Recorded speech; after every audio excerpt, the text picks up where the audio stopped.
Hello everyone and welcome to this webinar on Australian white wines. I am Nick Jackson, Master of Wine, and I'm pleased to be here today with Mark Davidson. Mark, thank you very much for being here.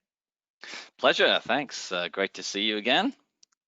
Likewise, Mark is, just by way of introduction, the Education Manager for Wine Australia North America. Mark, tell us a little bit, just briefly, how long you've been working with Australian wines and what you do in your day job.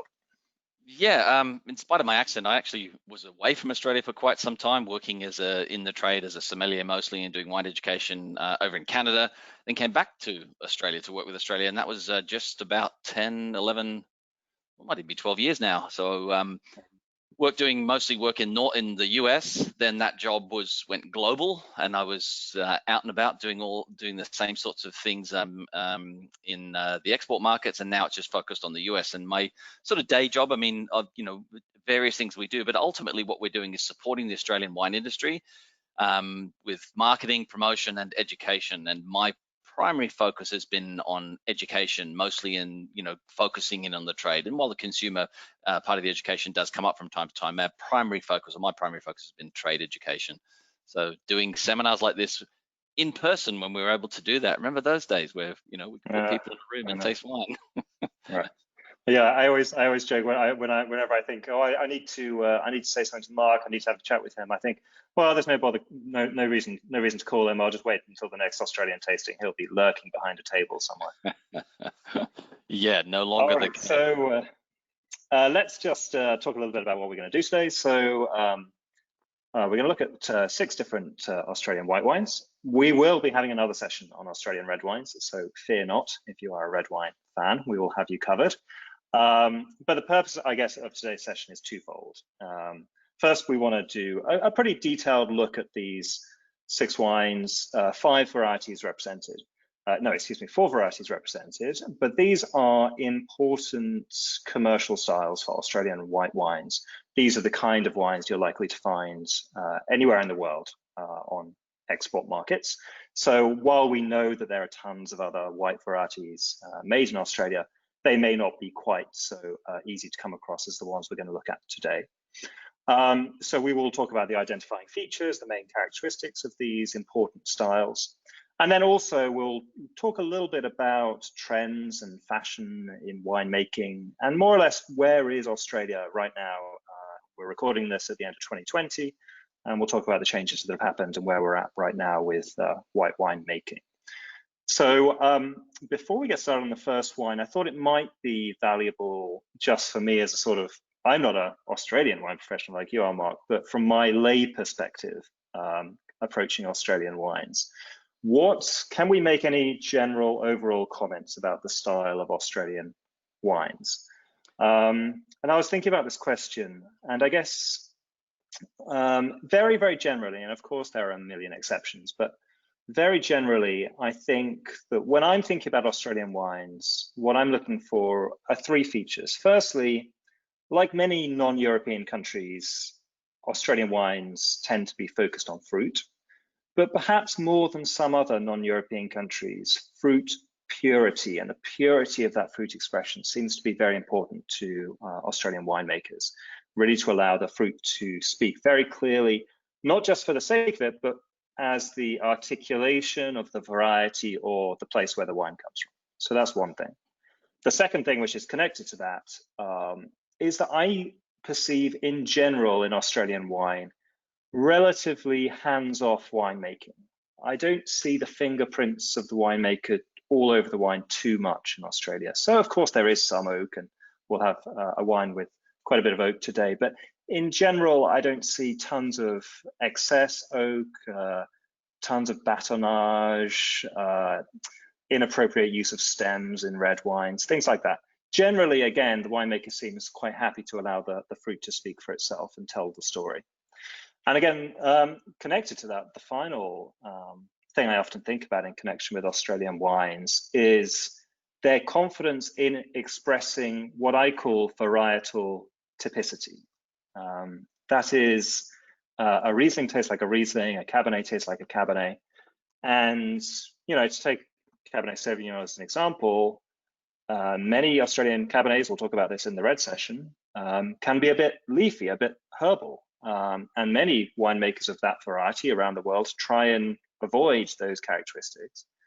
But it is native to the variety, and Australian winemakers seem to embrace it.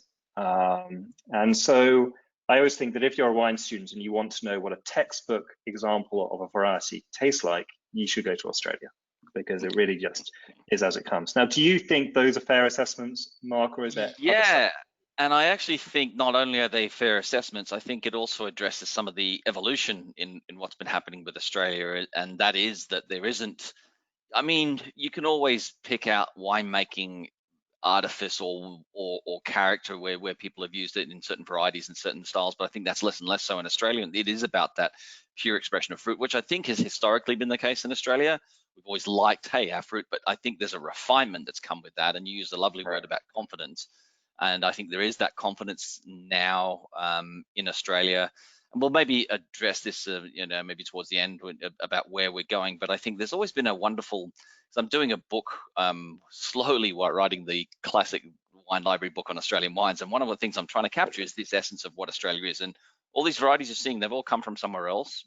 They're not native to Australia, but they do not taste like anywhere else. And we all use the usual narrative of, oh, that's terroir. But there is a certain element to the human element in Australia that's quite different from other places in the world. And I'm curious about that.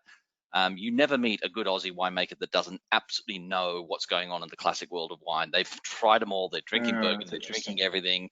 And so there was a period, I think, fairly fair, and maybe there still exists in some smattering of cases now, where there's mimicry going on, trying to say, oh, well, let me see if I can make what they're making over here. Whereas now I think there's an awareness of what's going on over here, absolutely not caring about trying to mimic that, but trying to say, okay, I know what they're doing here, I know what they're doing there. What can I do with all this knowledge now and this understanding? What can I do here in my place to express the fruit in a much more confident and clear way? And I think that's an extension of what you said, and it's nice because I think that is an evolved look at Australia right now, because I think there were some platitudes that probably still exist, and Australian wines are this or they're that. I think you sum it up beautifully there, and I think that is a modern look at Australia right now. So I think that's awesome. Yeah, I wouldn't change it. Well done. Okay, fantastic. Well, you're going to write a book on it. You're going to be the definitive source of this info. So congratulations on that. Source. So let's look at all these things through the lens of the wines. So we're going to start off with one pretty classic Australian wine style. Thank you for sharing my screen. Is that coming up now? Yep. All right, let's have a look. I'm going to quickly, because I understand there is the student element here, and what we're not doing today, as Nick had mentioned to me, I was not getting into a lot of geeky detail about regions and varieties and what have you. So what I'm going to quickly point out is our website, because the varieties, the regions, and all sorts of other topical information exist on our website for you guys to go and have a look at. It's free to download, free to edit, do whatever you want with it. So as we're discussing, Semillon from Hunter or just Hunter Valley or whatever, you can go and look at those modules within there. All sorts of editable materials and resources in there. Go have a look. AustralianWineDiscovered.com. You do have to sign up to get in, but once you're in, it's free material. So for the wine geek out there, which forgive me if I'm calling you all wine geeks, because I believe that's probably the truth, knock yourselves out. But yeah, now into to where we're going. So the first two wines, and I'll let you lead off, Nicholas. Yes, so we're going to look at two Hunter Valley Semillons. I'll let you say a few words about the region in just a sec, but just so everyone knows, and we will put these up on a slide in just a sec. But Brokenwood. Sure. Yeah, Hunter is our first producer. Yeah, so we've got Brokenwood. We've got these two wines here. We've got Brokenwood and Tyrrells that we're going to sort of try together because I think it's a contrasting different sort of styles here. But just quickly to look at Hunter. Should we have a quick chat about Hunter and just sort of set the stage? Yeah, and in particular, maybe you could address climate in Hunter, because it's a kind of crazy place to grow grapes. Huh? Yeah, it's bizarre because it's borderline, subtropical almost. Because if anyone's been to Sydney, you know what the weather can be like there. So just north of there, Hunter's an important place in the history of Australian wine. It's one of the first regions, essentially, in the 1820s that got established, and one of the great sort of original guys who brought grapevines out to Australia, James Busby. That's where he had a property. But it is curious in the sense that, and it kind of speaks a bit to how inaccurate sometimes climate classification systems can be in terms of what wine styles. And we always look at, oh, warm climate, you should look at X, Y, Z. And, you know, then there's all these weird anomalies, and Hunter's one of them, because technically, according to any classification system climate classification system you might sort of refer to, Hunter's one of the warmest in Australia. Yet, if you look at the wine styles, certainly these two, through the lens of Semillon for sure, but even when we talk about Shiraz from the Hunter, the wines don't come across as full-bodied and rich and intense and heavy as you might imagine. And if you look at the proximity to the ocean, there's an important piece of the puzzle, because there's always these storms that come through and the weather changes and you get rain threat towards the end of harvest. So grapes typically are harvested a bit on the early side, but you've got this even sort of no major diurnal shift. It's just this even sort of temperature, which raises that sort of classification number up a bit higher. But you've also got a short condensed growing season. And when it comes to this Semillon in particular, it's picked early, and it's a style that evolves dramatically in the bottle. And yet what we're talking about here, both wines here, one's at 11% and one's, I believe, quick look here, I'd be surprised if it's above 11.5. It is 11.5. Yeah.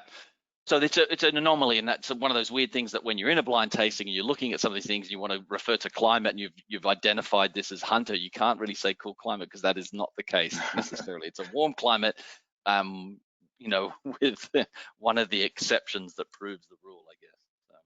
So. Right. I didn't know that. I didn't know that it was because of the risk of rain that they harvest early, because one of my questions was going to be, why don't they just hang it out there for another 2 weeks, another month, get to 13% alcohol and kind of tame that acidity a bit? Well, and they can do, but I think it's almost like, you know, that's been the pattern probably from the early days, and I think, you know, things have changed. The climate's, you know, probably shifted a little bit too, but the reality is that there would be many vintages when I was growing up, the vintages where you wouldn't have red wines in the Hunter just because you couldn't get them in. They didn't ripen. The rains had come and it was just kind of lost. So a very challenging place to grow grapes ultimately. But, you know, one of the things I know we'll sort of launch into the Semillons, but one of the things is like Semillon's grown in many parts of the world, and there's some classics that you could sort of refer to. Certainly the Bordeaux, dry wines of Bordeaux, definitely the sweet wines of Bordeaux, Semillons from other corners of the globe. There is categorically nothing like Hunter Semillon anywhere on the planet. It's a really, really unique style, and I think it's cool. Yeah, I think it is one of Australia's great contributions to the wine world. I mean, it's just such a weird thing. And when you're I was teaching a class the other day about tasting, and someone was saying, well, how do you prepare for the possibility that this kind of wine could come up on a paper, and you can't really do it, like you said, from a climate perspective. And I said, well, this is just an exception, and this is just the exceptions that you have to learn when you get into the world of wine. Yeah, exactly. And it's interesting because I think you can't say, oh, cool climate as evidenced by the the high acid and light fruit. It's like, well, warm climate as evidenced by the low alcohol and high acidity. It's like, right. So I think if you were referring to it, it'd be something like, once you've figured out that it's Hunter Sem, it's a picked early kind of thing, and that development, that character is probably all coming from the bottle aging. But it is a unique style, and I think it's wonderful that this is done. And I think, it's interesting. We're not getting that really old Hunter Sem today, and we're getting that sort of in my impression of both these wines is they're just starting to turn that corner a little bit. But I'm not sure what you think if you've had a quick try. Yeah, so the first wine, the Brokenwood, the 2016. We're actually looking at them in the other way around. Listed, or at least I am. I don't know what you're doing, Mark, but for no particular reason, I started with the younger wine. But yeah. So I'm getting on the nose here a kind of steely quality. I mean, to be clear, that this is not an aromatic style of wine. It never is, but especially not in its youth. Some kind of steely thing, and just a sort of faint citrus hints, some kind of lime notes, perhaps. And then that really structured body, great, powerful acid structure, all within quite a light frame, though, somehow. That's the low alcohol, the light body speaking. I mean, I think if you really think about the world of wines, how many fully dry wines are there out there at 11% alcohol? I mean, there's so few, because if you're in the world of, say, German Riesling or something, you're gonna have sugar. Yeah, that's a really good point. You know, there are probably quite a lot of wines sitting at 12, 12 and a half Yeah, that are dry, maybe Muscadet and a few other things around the world. But the reality is that, yeah, that's true. I mean, quite often 11 and a half is getting on the higher end for a classic solid age-worthy Hunter Sem. There's many that sit at 10.5 and 11. So yeah, you're absolutely right. I can't think of that many, and they are fully dry. And I think that's the key thing in I think identifying Hunter Sem. I think it's one of those things too where once you've had enough of it, if you got one in a blind tasting, you'd be like, oh, thank goodness, this is a freebie. But then you have to sort of obviously shape your notes around that. But the reality is that it is a very unique expression and a very unique sort of style. And I think tasting the Oakey Creek for me, and it's funny because I know these two wines relatively well, and I'm tasting them other way around, but you can, it's neither here nor there. But I find that the Brokenwood style is a little more broad, and the yes, Tyrrell's is a far more linear, like put me away in the cellar and don't look sideways at me for 10 years kind of thing. And I think that's typically been the VAT one kind of style. But what I like about the comparison here is that you're seeing a little bit of a shift, and the way I've always described how Hunter Sem goes is that young and in the styles that are made to, you're not going to see them on the shelves until about 5 or 6 or 7 years after their vintage anyway, because they're just usually not released. But the reality is, if you are to try them young, they are one step shy of lemon juice. They are so lean and so linear, and there's not a lot happening. But I often make strange comparisons to sort of the evolution of Hunter Sem, the way I used to look at Grand Cru Chablis, and things have changed a bit. But Grand Cru Chablis doesn't often show its straps. You taste it, you go, wow, without experience, you go, there's something sort of tight and lean and linear here. I'm not quite sure what's going on underneath the surface. And then with time, there's this beautiful blossoming of character and flavor. And that's Hunter Sem for sure. And when they turn the corner, there's a strange, not strange, but there's a distinct shift in how that acid structure feels or feels on the palate. It's not as linear. There's a bit of broadness. And then that flavor profile starts to change. You're seeing just a tiny hint of it in the Brokenwood. Absolutely, and just on the Brokenwood, just a touch of creaminess on the finish, just a very little bit. As like you said, we move away from that totally steely linear style. Bear in mind, we're probably 5 to 6 weeks away from harvest for 21, so this is borderline 5-year-old wine, and that's 5 to 7 years when it starts to change a little bit, typically. Right. But then you look at the Tyrrells, and it's like, that's laser sharp. That is a. It is. It is. Now this has got, I would say this has got a touch more going on perhaps on the nose, a bit of saltiness, a bit of that lime marmalade character, if that's a thing. Yeah, this is a bit of sneaky wine, isn't it? I've always loved Tyrrell's VAT one, is like, to my mind, has always been one of these benchmark kind of wines, and this, I think you said, a gift to the wine world. But I also like wines like this that you smell them, you go, oh, there's something happening there, and you taste them, and it's quite sort of, yeah, if it was a shape, it'd be quite pointy, and then all of a sudden that pointy shape changes on your palate, and it becomes quite broad, and you're like, wow, there's unbelievable layers of complexity here. Delicate as that fruit profile is at this particular point, there's incredible depth on this wine, and I think that's the indication, to my mind, of a great example of a young Hunter Sem, because it's going somewhere. There's great concentration in that wine, albeit in a very light frame. It's cool though. Yeah, another way of putting the same thing is this is more of a back palate wine than a front palate wine. Totally. You know what I mean by that. But just to explain to everyone else, when you put the wine in your mouth, there's not that much going on. You get a bunch of acid, a bit of phenolic grip, a bit like tannins in white wine, but not much else. But then on the finish, the flavors really begin to fan out. And you see a sort of similar thing sometimes in Italian white wines. They're characteristically back palate wines. But like you said, Mark, that's such a great statement about the potential age-worthiness of the wine, because the other thing that's so good for the age-worthiness here is, of course, high acidity, but one thing we don't talk about so much is low pH. pH is not something which is understood by a lot of tasters, but really it's about how the wine feels in the mouth with regard to whether it's soft or hard.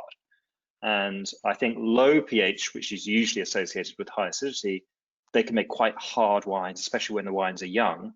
And these wines are relatively hard, but I think they're going to soften a bit with age. Do you agree? Totally.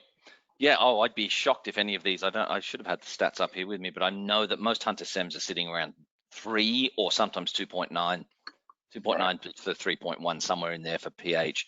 But it is cool, and I think your point there. I always struggled as a young student of wine with white wines like this, and frankly others. I mean, classic old school Chablis was like this for me. Trying young Grand Cru Chablis or Hunter Semillon, I didn't have the experience to taste them and go, but I don't see where this is going. And I used to sort of go, I don't get this. I don't get this.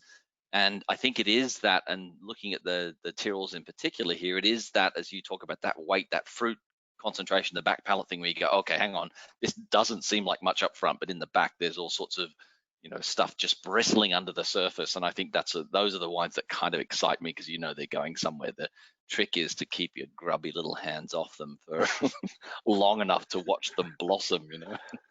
Absolutely. Well, I just moved down to Florida this year, and I mean, this kind of wine style is just a dream for me down here, because it's so refreshing and the alcohol is low. You can drink a bunch of it.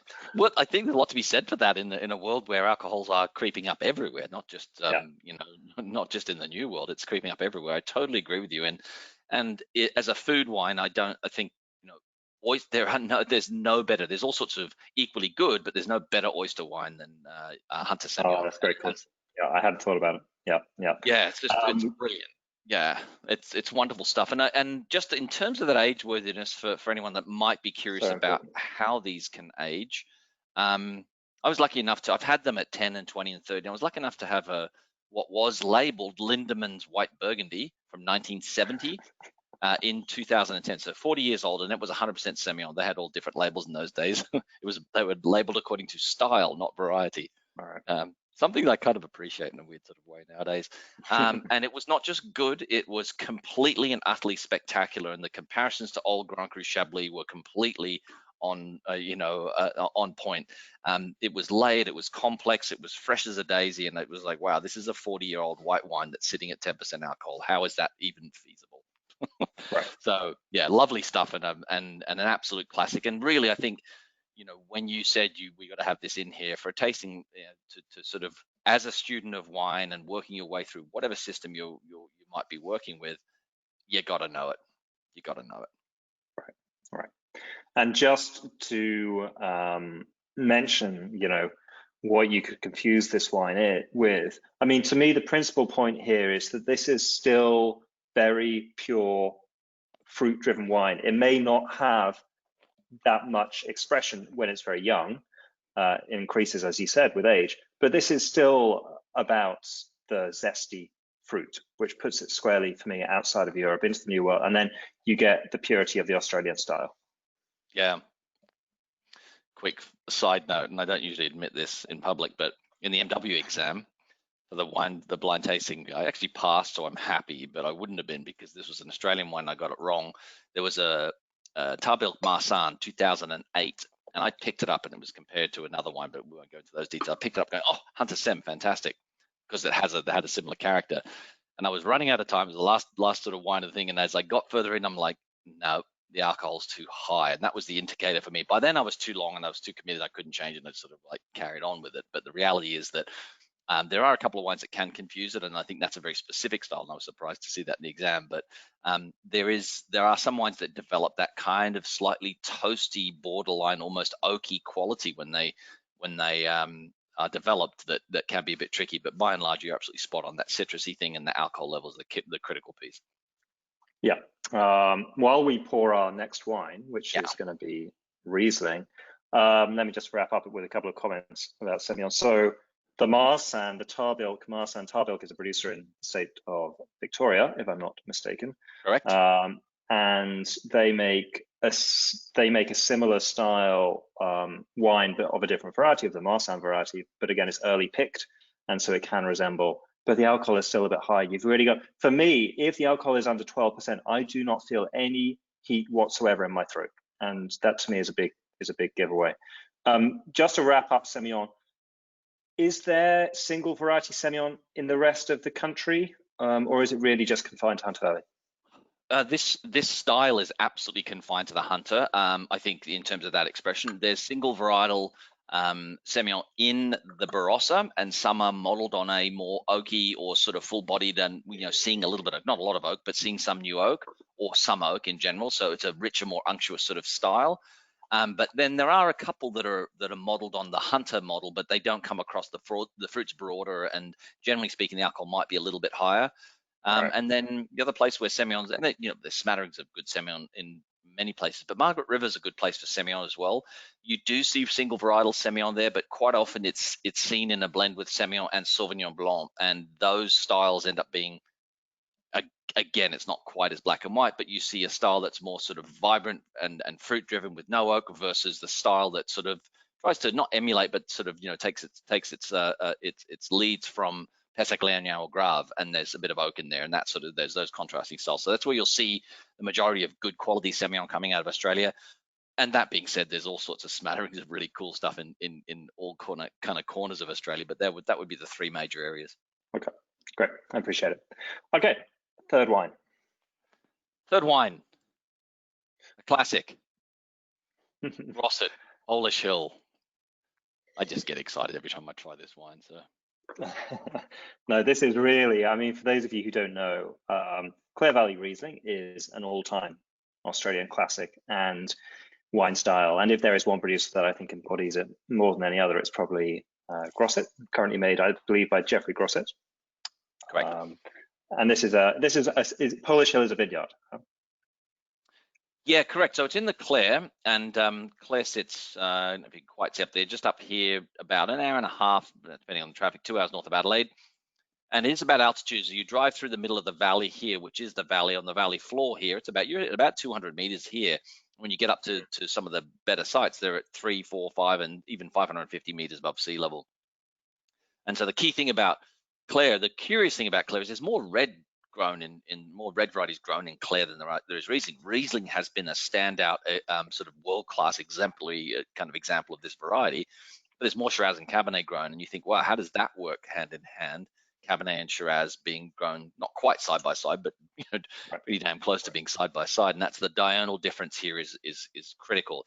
You can have days where it's up around 35, 36, 38 degrees Celsius during the heat of the growing day, and they'll drop down to 6 overnight, and we're talking Celsius here.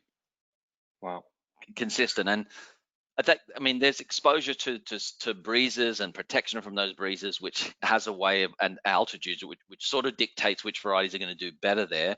But one grower did say to me, which I thought sort of stuck with me because it's very simple and sort of anecdotal. He said, look, the simple thing is there's always dew in the morning. It's always cold and there's always dew. And that overnight sort of diurnal difference is critical. But you can also watch the Riesling plant itself revive overnight. And I said, what do you mean by that? And he's like, well, it's getting a bit wilty during those hot days, and then in the morning it's all bright and ready to go for another day because it's been cool and there's been a bit of moisture, and it's sort of, so there's just this curious place for Riesling, and it's usually in the cooler sites for sure, but it's a pretty special example. And again, while I think there's so much good Riesling in many corners of the globe, when you get to understand good quality dry Riesling from Australia, specifically from Clare Valley, it's a benchmark sort of like laser sharp example that's quite different from anywhere else. Yeah, I mean, I think this one is quite a good example of my point about varietal expression and making typical examples. Now, it depends what you think is typical for Riesling. If your benchmark is sweet Mosel Riesling, then obviously it's not. But in a world which is increasingly moving both in Europe and elsewhere to making dry styles of Riesling, this is super classic, I think, with that big steely backbone of acidity that just courses through the heart of the wine. And now it's quite interesting tasting this wine, because I can't tell you, Mark, how many times, and you must have had it even more than I have, that the way I know an Australian Riesling is because it smells like petrol. Yeah, but don't ever say that to the producers, because what don't they'll say say that to is, the producers. no, I'm 100%, and this one does that. I'm 100% with you. I agree with it completely. There is that. I've always been a kind of picky bastard when it comes to this, because I grew up with a camp stove where we used kerosene, and I would argue it's more kerosene than petrol, but then, for those of that aren't experts in petroleum-based products, let's leave it at that. But the reality is that for years teaching about wine, when you do use that petrol or gasoline thing, people go, oh wow, I do get that. But I think the whole push in Australia, and rightly so, has been, is that a positive way to describe the wine? Probably not. So I think it's one of those things where we keep it in the wine world, but as a sommelier for many years, I would never say, oh, you've got to try this Riesling from Australia, it smells like gasoline, because that would be a great way to not sell it. But the reality is it's there. There's no question there's that quality. But I would argue that I think it's the Aussies like to say, look at sort of lime marmalade. Have you ever had Rose's lime marmalade? And I said, yeah, if you're English or Australian, you have had it. Most Americans don't eat marmalade, but I think there is a character in there. But yeah, there's a really specific sort of quality. But I also think the overlay to me, and it's very tightly wound in Polish Hill, always has been. It takes a while for this to broaden out, but it's that lemon lime thing that it's like lime zest that runs through the veins or through the aromas on this particular wine that I think is really, really the charming piece of the puzzle. Yeah, I mean, to me, I really, this would be an example where it's not, that kerosene note is far from obvious. And really, I think if, winemakers wanted to make the point, like, it doesn't have to be a feature of Australian Riesling, this would be a good example to show them, because really it's only very subtly there. Just for context, for everyone who's sort of a bit confused about this discussion, Riesling is often associated with this kind of petrol note, but in fact, Mark was mentioning that, winemakers might be a bit offended if you mention that, and that's because it really comes out of grapes being sunburned or suffered from drought, which could be considered things that the winemaker or the viticulturist could manage a bit better. So it could be perceived as a criticism. So the next time you go to a winery that makes Riesling, then just be careful what you say. But I think this one's very, very purely fruited and delicious. But one of the things that surprises me a little bit about it, knowing these wines, I got into wine about 10 years ago, say around 2010, and we're looking at Riesling from producers like this from Clare Valley. And they were, I mean, honestly, some of them were like battery acid. They were so intense, and you knew they were going to mellow with age in the same way that the Semillons did, but they were pretty hard going. But this is much, much more approachable. No, and I've asked Jeffrey about this a lot, and many times when I've seen him in seminars, I said, look, it seems like that I don't think you can't call this wine soft, but as you say, if you've known this for more than 10 years, it feels like as a young wine in 2019, it's it's about as young as it's going to get. The 20 is probably just out now, but he says he's not doing anything different. He said there's nothing that's not about solids, not about anything. Because I was asking, he said that he thinks it's just a question of the vines getting a bit older and the fruit intensity. And I do think, though, the linear nature of the acidity and that structured acidity there is fleshed out with a good concentrated core of fruit. And I think that's all I can pin it down to, because I said, are you doing anything different? He said absolutely not. He's making a wine called Adelaide, which is from the Springvale vineyard, where he's anywhere between 7, 10, 12 grams per liter of sugar, just to sort of give you something to drink. But yeah, there's no question there was historically a bit of pain associated with the pleasure in young Clare Riesling. But I also think of the most classic dry Riesling outside of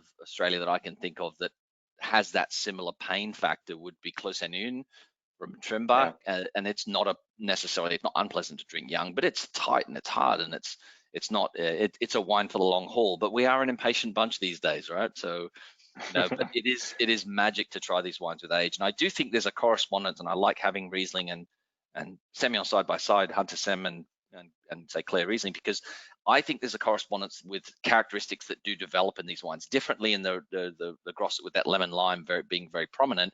But there is this weird sort of toasty, almost creme brulee thing that happens after 10 to 15 years with these wines that I think is a correspondence in the two. So yeah, that can be tricky, but yeah, that's so top quality Clare like this. What age are you drinking it at? Oh, too young. I think most people are just an impatient thing, but I think the best time to be drinking this is to sort of start looking at it at about, 6 to 7, 8 years, and that's when it's going to really start showing that sort of develop, that secondary and borderline pushing into tertiary. I mean, screw cap is changing sort of, the age-worthiness. It's making them incredibly age-worthy, but the development is a little bit slow, a little bit on the slower side, which you could argue is positive or negative, but I think it's a positive. So this is a great wine, I think, to show to the people who hate any sugar in Riesling. These wines are bone dry. Absolutely. Let's just talk a little bit. But Jeffrey does make wines that have got some residual sugar, or at least one. Is that correct? Correct. He's got a layer. Yeah, that's part of Layer. the spring veil. And I'll quickly, actually, this might make sense a little bit here. I'm going to show you what he does here. So I think this is cool to understanding this. And I remember looking at this and thinking, okay, you don't need to be a genius to understand this. These are all the clones that exist in the Polish Hill vineyard. So just for the geeks in the room, there's different clones, whatever. That's getting a bit of a bearing. Quite tight, small bunches. Then he talks about hard rock sites versus soft rock sites. Really simple, but that's the slate, 10 million-year-old blue slate from the Clare Valley. And that's in Polish Hill. That's very distinctive of Polish Hill versus this limestone over Terra Rossa, essentially, which is a soft rock, and in his opinion, a soft rock, which not an opinion, that's the reality. So a limey sort of rock or Terra Rossa that exists in Watervale, which is the other sub-region. Same clone, different vineyards picked at the same time. And you don't need to be a genius to understand, well, I guess that's going to taste different. And he said it's a more exposed site, less, you don't get as much foliage, you get more sun exposure to Polish Hill, but you get tight, very small, very concentrated flavors out of Polish Hill. And I thought, cool, get it. That's easy for me to understand, that, and I like that. And I think that shows in the wine when you see a broader, riper sort of quality in the spring veil and that soft rock site versus the Polish Hill. So what was the original question there? Sorry, Nick, I got off a bit on a tangent there. We were gonna. No, I was just talking about the overall style. And while Yes. it is possible, of course, to make sweeter styles, in general, Australian Riesling, not just from Clare, but from anywhere, is a dry style. Generally speaking, there's been a shift. There's been, not, I wouldn't call it a monumental shift, but there are wines that are sort of not in that classic sort of vein, which I think is a good thing. And Jeffrey's done one of them out of that Springvale vineyard. He's doing a wine that has a little residual sugar, and other producers are playing around with it. But we're not talking about sort of like heavily sugary wines. We're talking anywhere between sort of 5 to sort of 10 grams per liter of sugar, maybe higher in the odd vintage. But yeah, so it's just this off-dry sort of cabernet, for want of a better expression, because we don't really have one to express it, but we would call it off-dry in Australia. Yep. Super interesting. And so, I mean, when I look at those bunches, then words like tight knit, sometimes we describe wines as being tight knit, and even that bunch looks tight knit, Totally, yeah. But fascinating. And let me we'll just finish our discussion of Riesling by mentioning other regions. So I guess the other famous region is Eden. Say a bit about that and the style of those wines, if you think there's a difference. Yeah, I get asked this a lot. I mean, I think there's more similarities than differences. I think there's the more lemon lime sort of framework exists in Clare, whereas I think that exists in Eden, but I would call it a more steely, minerally, and possibly floral elements that exist in Eden Valley, all things being equal, which they never are. But as I've said to many students, and I've done presentations to the MW students, and they're all like, well, what's the difference? If I get down there, my argument is if you've gotten to either Clare or Eden in a blind tasting, move on, because you're going to get pretty much full marks by making a decision on either one of them. But those would be that would be my descriptors between the two, if they were.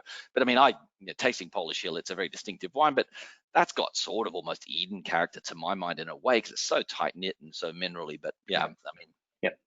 Yeah. Elsewhere in Australia, Riesling elsewhere? There's some brilliant stuff. There's wonderful Rieslings in Tasmania. I love what's going on on the west coast in parts of Great Southern. There's almost that the citrus elements exist, but it's more about orange. There's sort of an orangey quality, and then there's beautiful stuff in different sort of corners. And they're arguably one of my favorite Rieslings, and right up there. And I think if you were at Decanted the first year, you would have tried from Henty in that western section of Victoria. Crawford River, and just brilliant. There's just a texture and a weight and what have you that's quite a bit different. So wonderful other areas. I mean, we tend to stick with sort of explaining Clare and Eden because they're mostly available. But it's a country that loves Riesling and has grown Riesling for since the foundation of like viticulture in the country. So Riesling's definitely something to pay attention to in Australia. Because there were a lot of German arrivals. That was part immigrants. of it for sure. Certainly in Barossa and Eden, there was the vines were brought over, and that was part of the history of Riesling being there. But it was also a variety that just seemed to do fairly well. It was popular at the time, and when some varieties were being brought over, and it just seemed to thrive in certain areas. Not everywhere in Australia, but it just seemed to thrive in certain areas. So yeah, it's cool. Fantastic. Wonderful. Okay, so we're moving from taut, dry, firm, age-worthy Riesling to, well, maybe all those things apply to the next wine, but let's find out. We're going to go to Sauvignon Blanc. Yes. So I'm a bit, I guess I'm a little, exactly, I'm a little sort of confused by this inclusion. I guess my question is, do you want to start a war about Sauvignon Blanc with your near neighbor, which seems like a tough war to win? No, I just thought it's an interesting, and it's just absolutely not what we're trying to do. That war has been won by New Zealand, and much as that sort of creates pain for an Australian, but you cannot argue the character and quality and the longevity in terms of just the style as been going on for decades now out of Marlborough specifically, but certainly other parts of New Zealand. And they've hung their hat on this, and they've done really well with it. I put this in there because I thought in terms of a style, it makes a nice sort of break in between, and it's become a benchmark variety, and we're getting the benchmark example of that benchmark variety within this region in Adelaide Hills, which I love as a region. I think it's, you could argue it's too big a region, and you can't quite see it on the map here, but it sort of butts up against the southern end of Barossa and Eden Valley, extends all the way down through past essentially what would have been, further to the west would be Adelaide, and into, it doesn't quite overlap, but it's, butts up against McLaren Vale and Southern Fleurieu. So it's big, and it depends where you are as to what you're going to get in Adelaide Hills, but it's hilly, as the name suggests, and it's about 550 meters and close to 600 meters from the top vineyard sites, and it's hilly, undulating, and site selection is really critical. Lots of varieties do well there, but cool and sunny. What does Sauvignon Blanc like? Cool and sunny. So this is kind of taken off and done quite well there, but I would argue it's in a different frame from what you would get from Marlborough, but I'd like to get your opinion. Let me just, we'll come back to Sauvignon in just a sec, but since we're in the interesting region of Adelaide Hills, cool, sunny, variety of altitudes, exposures, what other varieties, white or red, prosper here in Adelaide? There are warm-ish pockets where you see smatterings, a little bit of Cabernet, but that's not a region you would associate with Cabernet, and some other varieties are being played with up there. But this region was effectively started based on Chardonnay and Pinot for bubble production. So there's some brilliant sparkling wine being produced at the high altitude vineyard sites, and some fantastic dry Chardonnay and good Pinot. Bearing in mind this is one of the coolest regions in South Australia. So South Australia is not Pinot land, but this is Pinot country for South Australia. So it's still a slightly fuller and I wouldn't call a broad style of Pinot necessarily, but it's not like some of the really cool areas like Macedon or Tasmania. But the reality is there's delicious Pinot growing in the right side, and bubble, as I said, that forms the backbone. Chardonnay and Pinot form the backbone of some fantastic sparkling wines as well. Good, thank you. And Grüner Veltliner is the next hot thing there.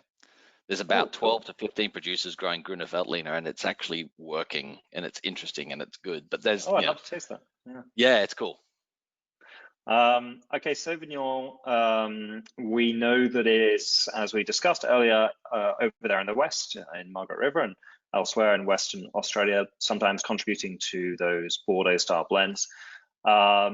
Is Adelaide Hills the place in Australia for Sauvignon apart from that? Yeah, I would say that's,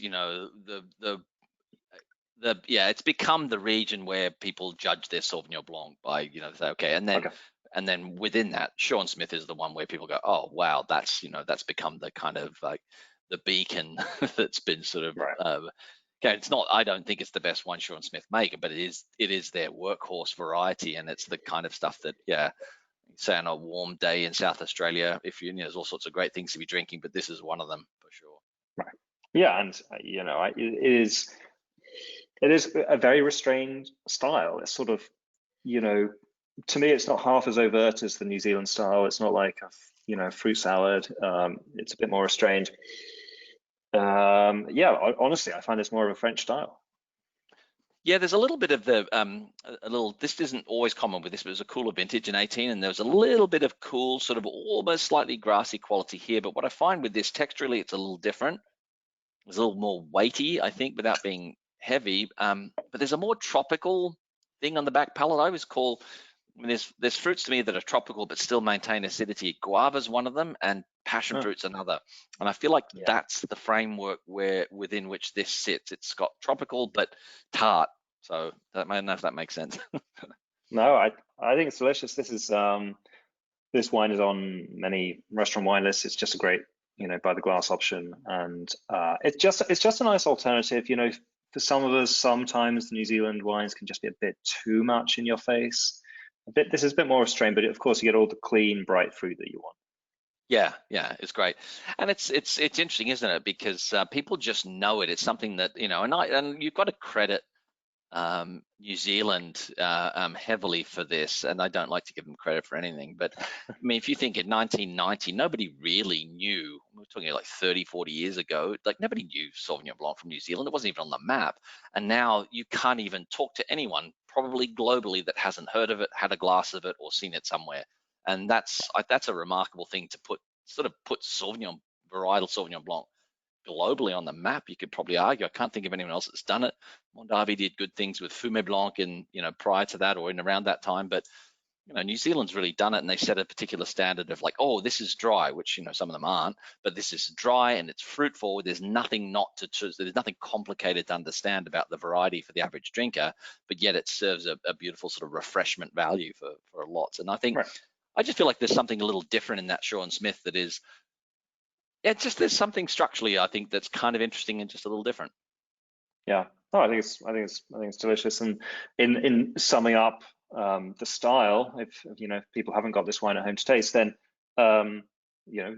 true Sauvignon Blanc, but perhaps not so crazy aromatic as the New Zealand examples, but with this kind of cool, clipped, pure fruit profile on the finish. Very nice. Good. Yeah. It was sort of like I was breaking this one up. I was like, oh, what's the wine that we could slide in here as a sort of an additional wine to sort of before we head into discussing a great subject, which I think is Chardonnay in Australia right now. And I thought this is a nice sort of transition wine. Okay, talking about transition, let's do it. Let's go on to Chardonnay. So what we've done is we've got two Chardonnays, but why don't we start with Yarra? Yeah, it's we'll finish because just in terms of the style, it's definitely something you want to have second when we're talking about Margaret River. But I think the evolution of Chardonnay in Australia has been dramatic. This is a variety that kind of put Australia on the map. As much as people talk about Shiraz, it was a Chardonnay from the Hunter Valley back in the 80s that won a big award in London. Now all of a sudden people were paying attention to Australian wine. It was big, it was concentrated, it was oaky.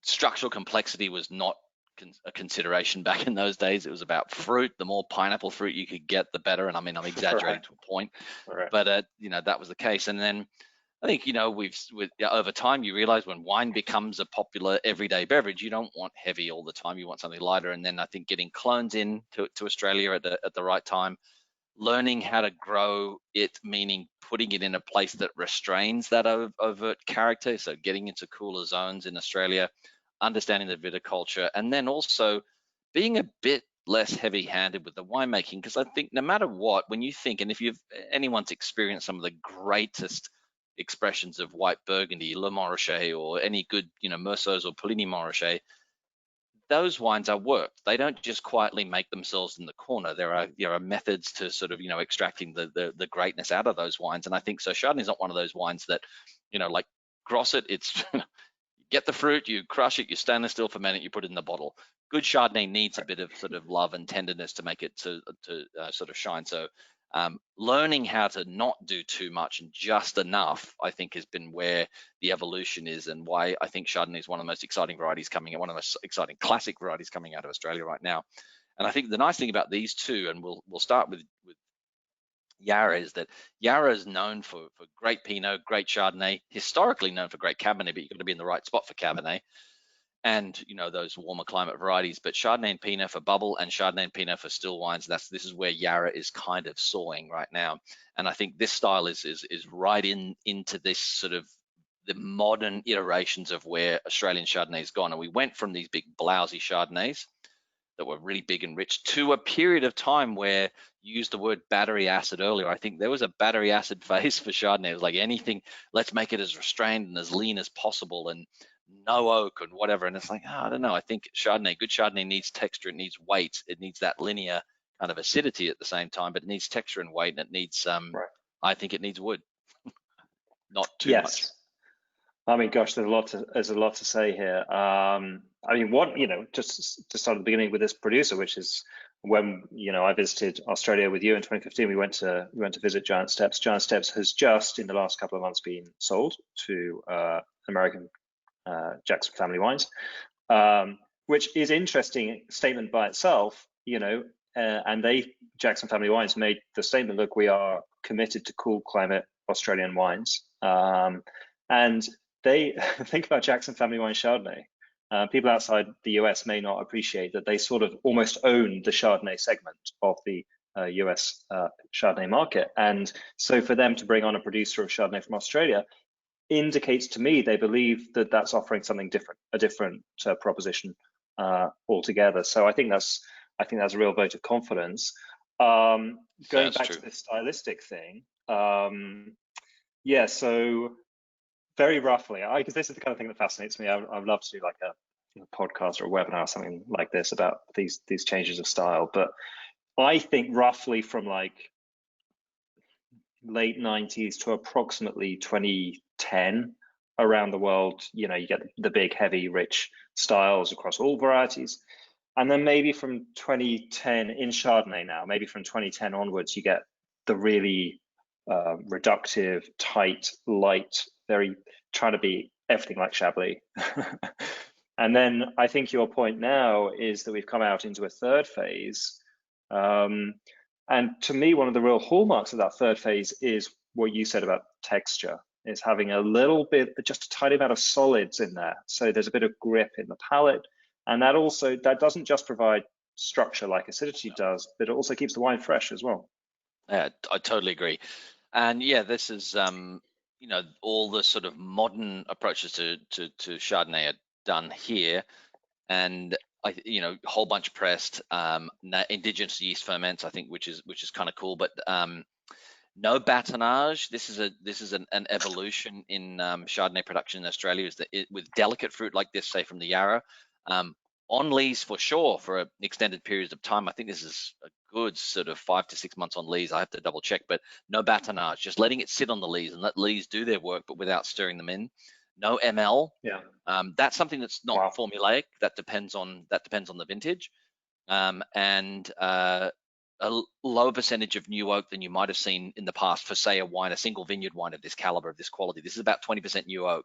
The rest are old oak and larger format, playing with larger format barrels, 300 liters and bigger to 500 liter barrels, which I think is kind of cool in that wood to wine ratio changes a little bit.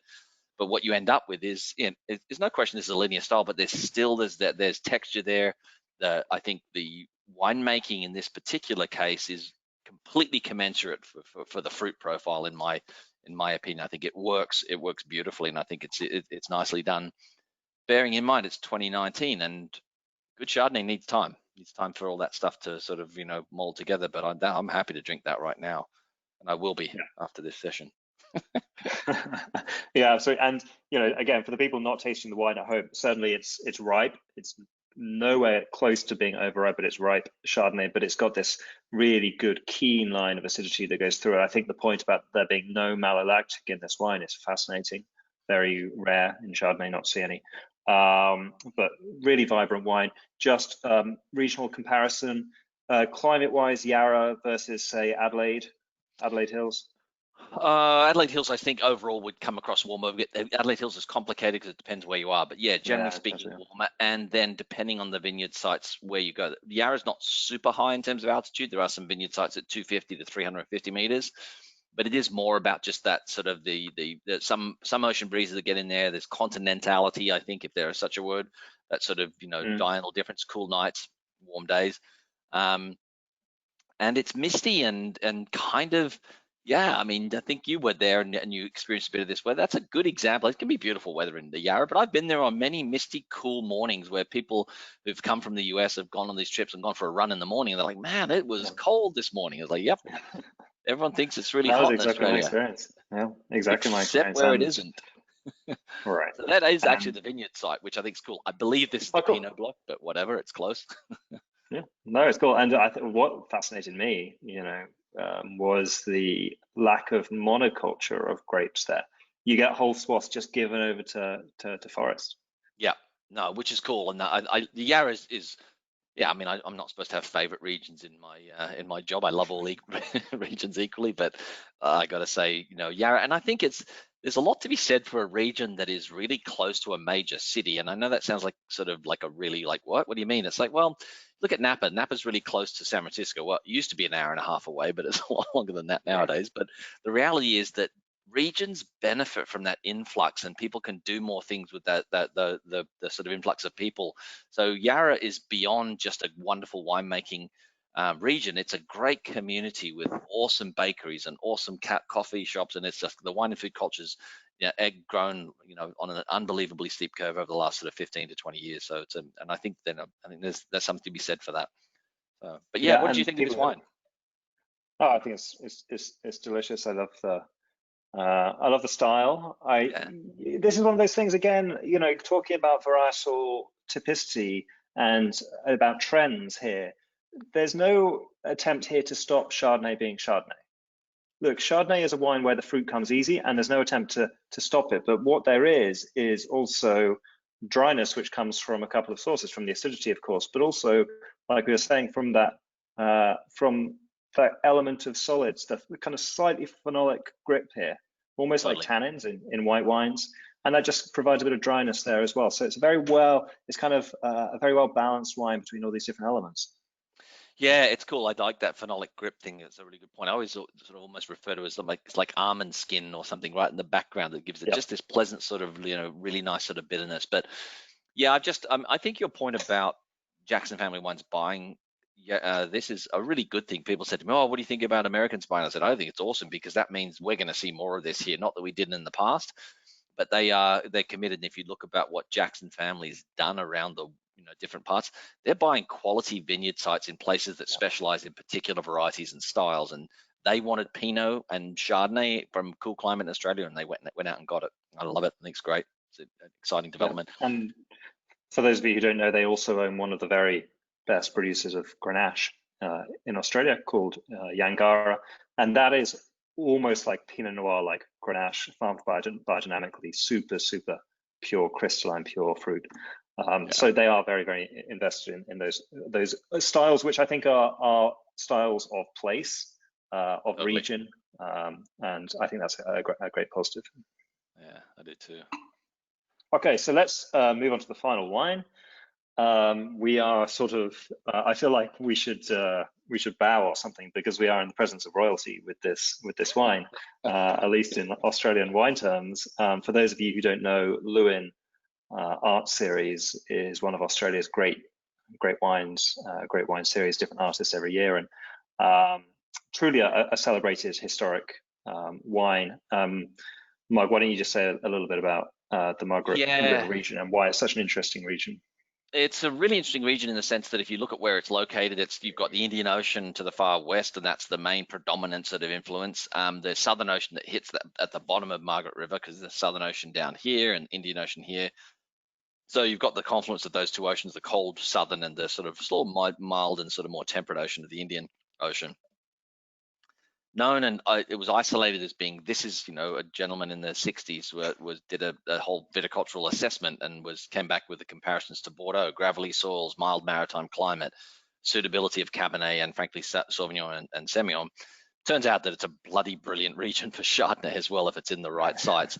And Mondavi probably needs to be credited a little bit with this, because in the early days, he was looking around the world to do something interesting with Chardonnay, heard about Margaret River, showed up on this property and wanted to buy it, and the owners were not winemakers, they were chartered accountants, and said, well, what do you want to buy it for? And this is like the quick Coles Notes version, but he said, well, we think it'd be great for Chardonnay. I said, well, that's cool, but we don't want to sell. But I tell you what, we'll pay you, help us out, we'll plant Chardonnay. We think this is a cool idea.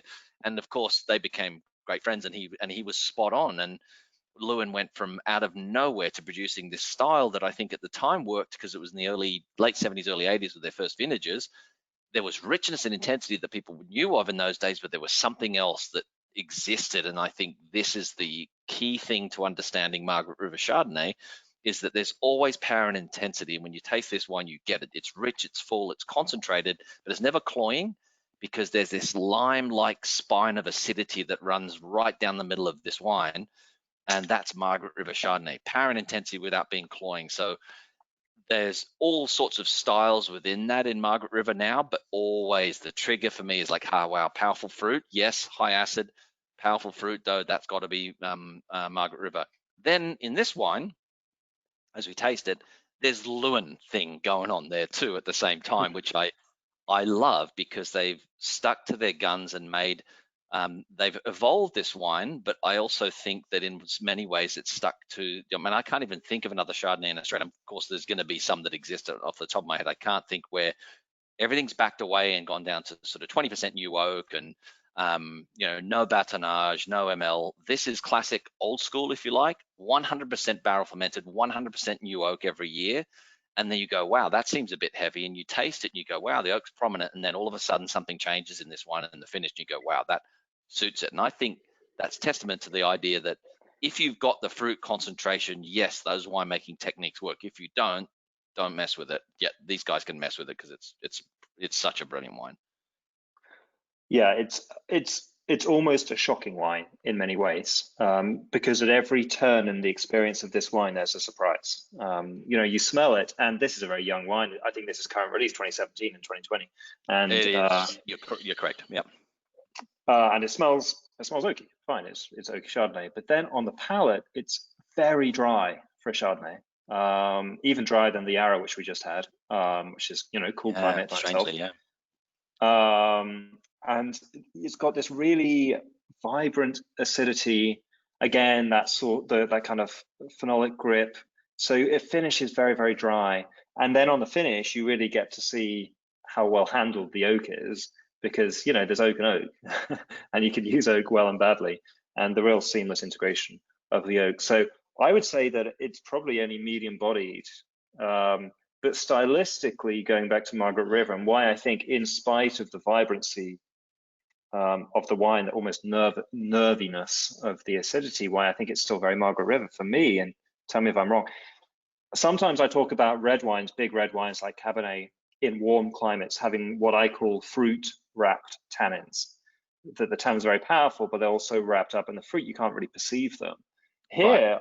I feel like the fruit, which is typical Margaret River, is so velvety and seamless, it kind of embraces the structural components of the phenolics and the acidity, so they kind of creep up on you. But they're what's really motoring the wine. Exactly.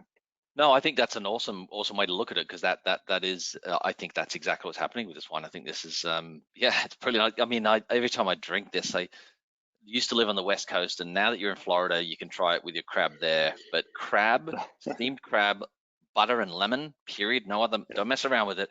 I've sat down with all my wanker wine friends and had Lewin and done that with Dungeness crab, and had Merceau, Pouilly Marchais, Top California, other Australian Chardonnays, and that's the one.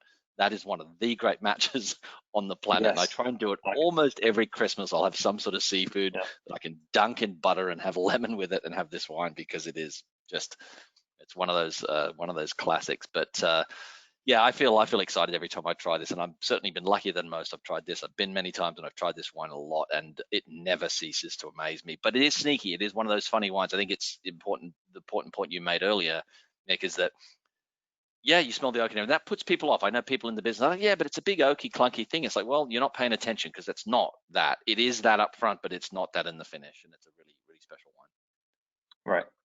So again, for the wine students among you, I think Margaret River style is the very seamless fruit, but just in the middle of that fruit is that really bright acidity, and it just carries the wine with such a great momentum.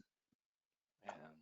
And really, you go back to those things that you love about great Chardonnay, and it's also, I think, a bit of a myth too. When you think about great Chablis, even though it doesn't see, most of them don't see a lot of new wood, old wood, there's weight and texture to great Chablis. So to my mind, all the great Chardonnays Yes, on the planet have weight and texture in their own absolutely. sort of in the framework. And that, to me, I try this and say, yeah, that's it. That's kind of what I want when I'm tasting great quality Chardonnay. I don't want an unoaked Chardonnay that's lean and linear. I don't want it. I'm just not interested. I think the texture thing is also going to be such a strong point in the battle against climate change as well. I think it's going to keep a lot of wines fresh that otherwise might be quite ripe and rich. Yeah, totally. Yeah, fun. Wow, that's a perfect time. It's the end of the day here. I might be swallowing a few of these wines rather than spitting. Indeed, we could keep on talking about this all day long, but we should leave it there. Mark, thank you so much. This is wonderful. Thank you for the wines. Thank you for the great conversation as always. I hope you guys learned something. I certainly did. We will be back for red wines, so please check out that session.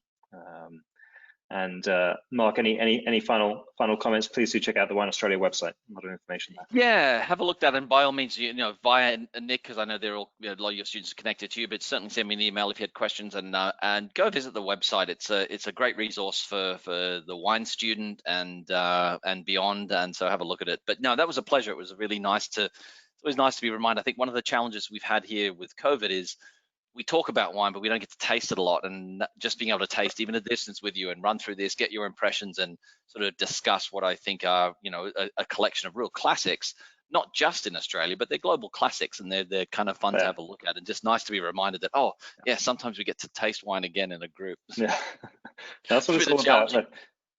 Wine is hospitality and it's sharing, and all those good things, which we will have again very soon. Yeah, absolutely. Okay, thanks, Mark. I'll see you next time. Yeah, thank you.